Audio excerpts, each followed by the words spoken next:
కొంతమందికి పొద్దుగాల లేవంగానే ఛాయ తాగంది పొద్దెట్లా పోదో గట్లనే సర్కారు కొలువులు చేసే కొందరికి లంచాలు తీసుకోకుండా పని చేయాలంటే అసలుకే ఆ రోజు గడవనే గడవది.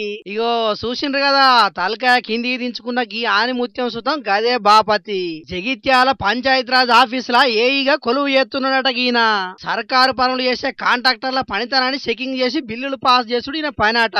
ఇక గిదే అదును చేసుకున్న ఈ సారు కాంట్రాక్టర్లు చేసిన పనులకు బిల్లులు శాంక్షన్ చేయాలంటే లంచాలు డిమాండ్ చేస్తున్నాడట. అట్లా కోరుట్లలో ఉండే వెంకటేష్ అనే ఓ కాంట్రాక్టర్ అన్న చేసిన పనులకు బిల్లులు కావాలని పోతే 18,000 లంచం డిమాండ్ చేసిండట. ఇప్పటికే బిల్లులు రాక మస్తు పరిశానలు ఉన్నాం సారు, మీరు గిట్ల లంచాలు ఇవ్వంటే పైసలకు ఏడికి పోవాలని బాధ నిలవోసుకున్నాడట ఆయనే. కానీ లంచం ఇవ్వకుంటే మాత్రం పని కాదని చెప్పే వరకు 10,000కు బేరం మాట్లాడుకున్నాడట. అనుకున్న ప్రకారం ముందుగాల 3,000 ఇచ్చిండట. నిజాయితీగా పనులు చేసినాం అయినా లంచం అడుగుతున్నాడు కాబట్టి నన్ను దొరకబట్టించిందే కావాలని ఈ ముచ్చట మీద ఏసీబీ సార్లకు ఫిర్యాదు చేసిండట కాంట్రాక్టర్ అన్న.